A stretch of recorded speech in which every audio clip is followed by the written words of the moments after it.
Break के बाद आप सभी का बहुत बहुत स्वागत है। आप देख रहे हैं हमारी खास पेशकश हेलो डॉक्टर। जानी मानी डेंटिस्ट नेहा दीक्षित जी हमारे साथ लगातार श्री न्यूज के स्टूडियो में बनी है। नेहा जी, अब मैं आपसे वो सवाल पूछने जा रहा हूं जो बहुत छोटे पर से सुनते आ रहे थे कि जब किसी के जब दर्द होता है कि दाढ़ में, तो सब कहते हैं तुम्हारी अकल की दाढ़ अब आ रही होगी। इसको लेकर के बड़ी भ्रांतियां हैं। हाँ, अकल की दाढ़ बचपन में हम अकल दाढ़ देखेंगे 20, 22, 23 साल की उम्र में आनी शुरू होती है। और कईयों के तो अगर जबड़े में जगह पूरी है तो नॉर्मली ये दाढ़ आ जाती है। लेकिन कई बार पेशेंट्स को सिर्फ तकलीफ देती रहती है और वो कई बार टेढ़ी होती हैं या उसकी पोजीशन बिल्कुल ही गलत पोजीशन में पड़ा होता है।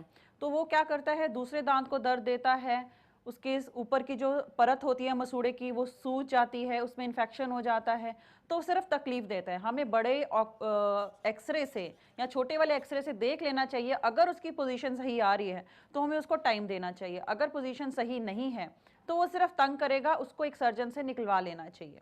तो तंग ना करे, इसके लिए सजेशन लेकर के उसको उखड़वा लेना चाहिए। अगर वो सही पोजीशन में नहीं है, अगर वो लेटी है या उल्टी है या टेढ़ी है तो निकलवा लेना चाहिए। अगर वो सही पोजीशन में आने की उसकी आशा है कि ये डेंटिस्ट ही बताएगा, ये डेंटिस्ट ही बताएगा, ये अपने आप से निर्णय नहीं ले सकते। जी, महेश जी एक दर्शक हमारे साथ जुड़ गए। महेश जी नमस्कार, स्वागत है आपका हेलो डॉक्टर में। आपको काफी इंतजार करना पड़ा, लेकिन आप अपना सवाल पूछ सकते हैं अब।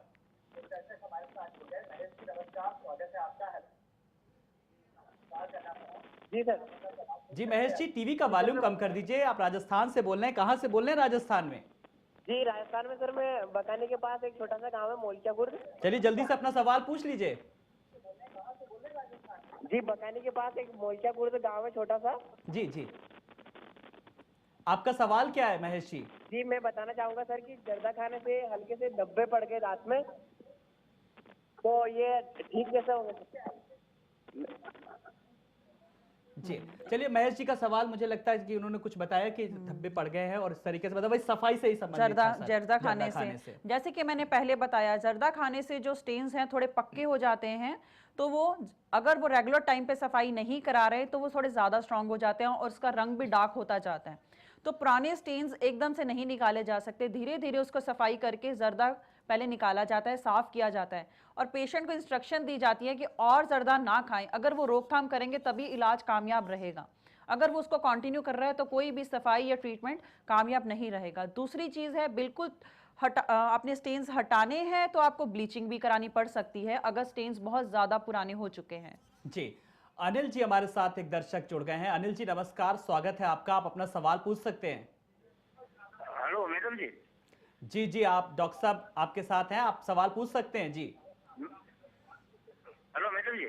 हाँ जी बोलिए। ये पायोरिया का कोई इलाज है कि नहीं है? हाँ जी, हाँ जी, ये बहुत कॉमन क्वेश्चन है। लोग पायरिया का नाम सुनते ही डर जाते हैं। ऐसा नहीं करना, पायरिया के नाम से नहीं घबराना। पायरिया में भी कई स्टेजेस होती है, ग्रेड 1, ग्रेड 2, ग्रेड 3, ग्रेड 4। तो आप ऐसे नहीं डरेंगे कि पायरिया हो गया अब तो दांत हिल गए हैं खत्म हो जाएंगे, ऐसा नहीं है। पायरिया, लोग कहते हैं हल्का सा भी मसूड़ों से खून आ गया तो पायरिया हो गया, मसूड़ों में से पस आ रही है पायरिया हो गया। पायरिया का सही समय पे इलाज कराया जाए तो इससे निजात पा सकते हैं। वही जैसे मैंने बोला, मेंटेनेंस करना, सफाई करना, ब्रश करना, फ्लॉसिंग करना सबसे जरूरी अगर आप कर सकते हैं। दुनिया में सबसे ऊंचा जो माउथ वॉश हम कहते हैं, गुनगुने पानी में नमक डाल के कुल्ले करना, जो कि आपके मसूड़ों की मसाज भी करता है और गुनगुना पानी से खून का दौरा तेज होने से मसूड़ों में सर्कुलेशन तेज होता है और मजबूत होते हैं। दूसरा जो नमक का पानी है उन जगहों पे जाके भी बैक्टीरिया को किल करता है जाके आप पर ब्रश के ब्रिसल्स भी नहीं पहुंच पाते। तो ये चीज अगर आप मेंटेनेंस करते हैं डेली रूटीन में तो आपकी आधी से ज्यादा बीमारी ठीक हो जाती है। प्लस अगर वो उसका ग्रेड थोड़ा बढ़ चुका है, दांतों में प्रोफेशनल सफाई कराना और ये गम्स की सर्जरी भी होती है छोटी सी अगर थोड़ा सा ज़्यादा ख़राब हो चुके हैं, और बोन को भी प्लेस करते हैं मसूड़ों में। अगर हड्डी बहुत ज़्यादा गल गई है उसको साफ करके बोन भी प्लेस की जाती है। टेक्निक तो बहुत एडवांस है, डिपेंड करता है आपको पायरिया किस स्टेज पे है। एंटीबायोटिक भी साथ में चलाएं तो अच्छा रहेगा। मुरादाबाद से हमारे साथ एक दर्शक जी जुड़ गए हैं, मुरादाबाद से ओमपाल जी, ओमकार जी। ओमकार जी नमस्कार, हेलो डॉक्टर आप देख रहे हैं, आप अपना सवाल पूछ सकते हैं डॉक्टर नेहा जी से। जी, मैं पूछना चाहता हूँ, मेरे दांतों में, मेरे मुंह में बदबू आती है। जैसे कि मैंने पहले बताया, बदबू के भी बहुत से कारण हैं। स्मोकिंग, जुकाम रहना, दांतों में कीड़ा होना, मसूड़ों की बीमारी, पेट की खराबी। तो इन सब चीज़ों में से हमें सबसे पहले कारण पता होना चाहिए। अगर कैविटीज़ और मसूड़ों की प्रॉब्लम है, दांतों में मसाला भरवाना चाहिए। और दांतों में अगर गम्स की प्रॉब्लम है, उसको साफ रखना चाहिए। पेट खराब है तो उसका इलाज कराना चाहिए। तो ये सब चीज़ों के धीरे धीरे टर्न बाई टर्न अगर हम इनको ध्यान रखें तो आप निजात पा सकते हैं। ऐसी लाइलाज बीमारी नहीं है। तो बिल्कुल ओमकार जी, डॉक्टर साहब ने आपको कितना सरल सा तरीका बताया कि पहले आप खुद जांचिए कि आखिर कमी कहां पर है। नेहा जी, एक सवाल और है। जिस तरीके से आपने बताया कि अगर गुनगुने पानी में फिटकरी लगा करके सबसे अच्छा वो है, लेकिन टूथपेस्ट को लेकर भी बड़ी भ्रांतियां हैं। कोई कहता है कि मेडिकेटेड ही पेस्ट करना चाहिए कोई, और बाकी जो आम मिल रहे हैं, कौन सा सही रहता है, कौन सा सजेस्ट करना चाहिए? सर, आपने जैसे कहा फिटकरी, आजकल हम फिटकरी हम मना करते हैं पेशेंट को, क्योंकि उसका जो अब्रेसिव है वो बहुत ज़्यादा दांतों को गला देता है, सतह को। तो वो हम नमक की बात कर रहे हैं। नमक इज बेटर देन फटकरी। पहले बोलते थे फटकड़ी की जाए, फटकड़ी से दांत एकदम चमक तो जाते हैं लेकिन वो काफ़ी परत उतार देता है। फटकड़ी हमें नहीं यूज़ करनी चाहिए, हमें नमक यूज़ करना चाहिए उसकी बजाय। पेस्ट को लेके सर, आजकल अच्छे हैं सारे ब्रांड्स, ऐसा नहीं है हम किसी पर्टिकुलर ब्रांड के ऊपर कंसंट्रेट करें। जिस बीमारी को, जैसे किसी को पर्टिकुलर बीमारी है, उसको लेके मेडिकेटेड पेस्ट वो डॉक्टर ही प्रिस्क्राइब कर सकता है। ऐसे आप खुद जाके कोई मेडिकेटेड पेस्ट आप नहीं खरीदना चाहिए। नॉर्मल आप जो ले रहे हैं प्रोफेशनल टूथपेस्ट, ऐसा कुछ नहीं लेना चाहिए। डॉक्टर अगर आपको अपने बीमारी के हिसाब से कोई पेस्ट लिख के देता है, आप उसी तरह से यूज करना चाहिए उसको। जी, और एक सवाल और कि अक्सर सबसे पहले देखा जाता है कि दांत में जब दर्द होता है अबव 40 के आसपास ही, तो सबसे पहले दाढ़ में ही कहीं ना कहीं दर्द होता है सबसे पहले। हाँ, दाढ़ में इसलिए कि खाना पीना हम पीछे वाले दांतों से ही खाते हैं खाना। और 40+ ईयर्स के बाद एक फिजिकल हमारी बॉडी का नेचुरल है कि बॉडी का सिस्टम ही हमारा ऐसा है कि 0.5 to 1 mm हर साल दांतों में स्पेसिंग बढ़ती है। ठीक है, तो दांतों में वाजिब सी बात है, सारा खाना पीना जब हम खाते हैं तो पीछे वाले दांतों से हर दांत के ऊपर 5 से 6 किलो का वजन पड़ता है। जैसे हम दांत को खाना चबाते हैं तो जब प्रेशर पड़ता है, स्पेसिंग बढ़ रही है, खाना कहीं ना कहीं फंस जाता है। और सबसे बड़ी बात, लोग अभी भी इस चीज से वंचित हैं कि रात को ब्रश करना चाहिए। और दूसरी बड़ी बात, फ्लॉसिंग पेशेंट नहीं करता है, तो खाना फंसेगा तो वो दांत की कीड़ा पैदा करेगा, तो दर्द दाढ़ों में सबसे पहले होती है। जी, कार्तिक जी पंजाब से एक दर्शक हमारे साथ जुड़ गए। कार्तिक जी, आप हेलो डॉक्टर देख रहे हैं। डॉक्टर नेहा जी से आप सवाल पूछ सकते हैं दांतों से संबंधित बीमारियों के लिए। कार्तिक जी, आपको आवाज मिल रही है? कार्तिक जी तक हमारी आवाज नहीं पहुंच पा रही है। डॉक्टर साहब, आपने पायरिया के बारे में बताया, कई स्टेजेस इसकी बताई। पायरिया के बारे में मैं चाहूंगा थोड़ा सा और बताएं कि कभी दांतों से खून आता है, बदबू आती है, तो इसको कैसे रोका कैसे जा सकता है? सर, अपने लेवल पे अगर हम रोकना चाहते हैं तो मैंने 2 बार जैसे ब्रशिंग बोला है, रात को, सुबह चाहे भूल जाओ, रात को नहीं भूलना। ठीक है, ये बात दिमाग में रखेंगे तो आप 2 टाइम ब्रश करेंगे, क्योंकि हम लोग सामाजिक हैं। सुबह ब्रश करना कोई नहीं भूलेगा, पता है एक बार भी किसी ने टोक दिया तो बुरा लगेगा, लेकिन रात को बेचारे कीड़े तो, और हमारा शरीर तो हमें टोकता नहीं है, तो आप क्या करते हैं, उसको अवॉइड कर जाते हैं। रात को ब्रश बहुत जरूरी है करना, तो आप दिन में आप मेंटेनेंस अपने आप हो जाएगी 2 टाइम ब्रश करने की। और प्लीज फ्लॉसिंग जरूर कीजिए। जिन लोगों के दांतों में हल्का फुल्का गैप है वो फ्लॉसिंग से ही क्लीन कर सकते हैं। इंटरडेंटल टूथब्रशेस आते हैं, अगर गैप ज्यादा है, धागे से साफ नहीं हो रहा, बहुत छोटे छोटे ब्रशेस आते हैं, पीछे जहां आपके स्पेस है वहां कीजिए। बहुत बार देखते हैं कि बहुत ज्यादा गैप हो तो हम कैपिंग करा सकते हैं ताकि दांतों का कांटेक्ट अच्छे से स्ट्रांग बना रहे। ठीक है, तो इससे हम पायरिया से बच सकते हैं। बिल्कुल, पायरिया से बच सकते हैं। सुखबीर जी का सवाल ले लेते हैं।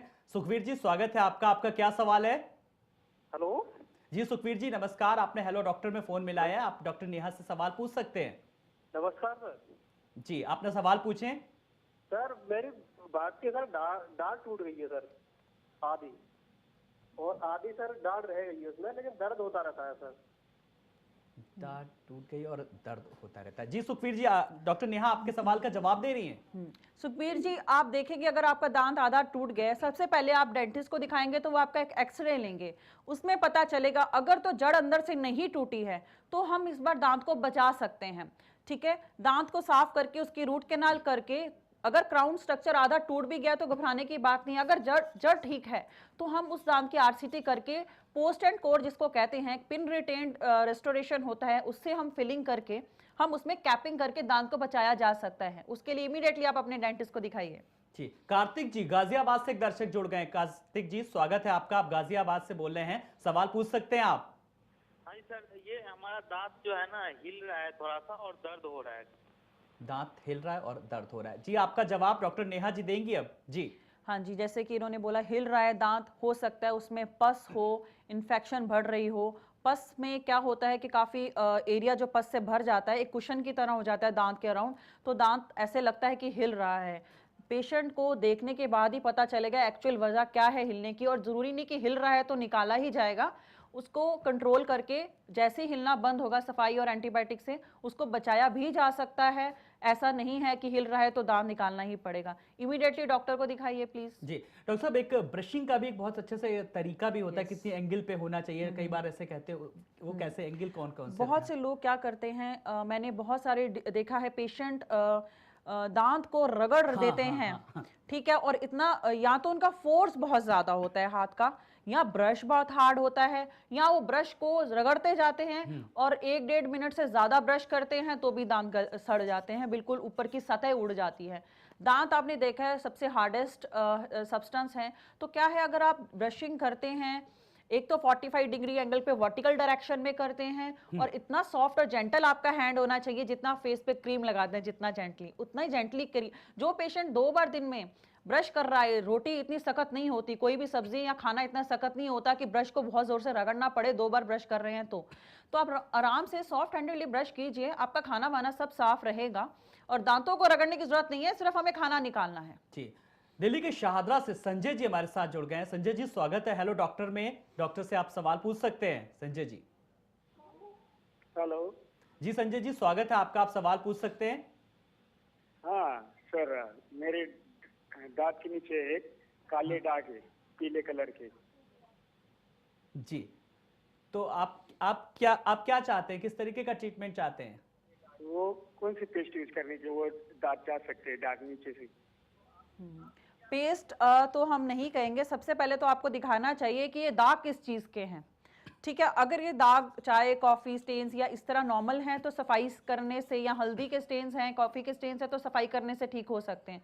अगर ये कोई टबैको या कुछ और चीज़ के स्टेन्स हैं या फ्लोराइड लेवल ज़्यादा होने की वजह से ये स्टेन्स हैं तो हमें देखना पड़ेगा। स्केलिंग के बाद ब्लीचिंग कराने की ज़रूरत भी पड़ सकती है आपको। डॉक्टर साहब, आज आपने इतने छोटे छोटे सवालों के अहम जवाब दे दिए जो वास्तव में हम सब लोगों के सामने समस्याएं आती रहती हैं। समय नहीं है, नहीं तो और भी सवालों के जवाब लेते, लेकिन चलते चलते एक गुरु मंत्र ऐसा कुछ हमारे दर्शकों को दीजिए जो टीवी स्क्रीन पर देख रहे हैं और दांतों को वो सेफ रखना चाहें, क्या कुछ कहना है? आप खुद, आपकी दांतों की सेहत आपके हाथ में है। 2 टाइम ब्रश और प्लीज फ्लॉसिंग और गुनगुने पानी में नमक डालना मत भूलिए, और उससे अगर आप दिन में 2 या 3 बार कुल्ले करते हैं आप अपने खुद ही दंत विशेषज्ञ बन सकते हैं। तो ये थी डॉक्टर साहब ने छोटी सी एक टिप्स दी। डॉक्टर साहब आपका बहुत बहुत शुक्रिया, बहुत बहुत धन्यवाद जो आपने इतने सरल से सरल शब्दों में आसान सी चीज़ें बताई और इससे दांत कैसे सुरक्षित रह सकते हैं। आप स्टूडियो में आई, बहुत बहुत शुक्रिया। तो हेलो डॉक्टर में आज नेहा दीक्षित ने आप सबको बताया कि किस तरीके से पायरिया की क्या क्या स्टेजेस हो सकती हैं, कैसे बचा जा सकता है, कौन सा ब्रश करें, क्या कुछ सावधानी बरतें। तो हंसते रहिए, मुस्कुराते रहिए। नमस्कार।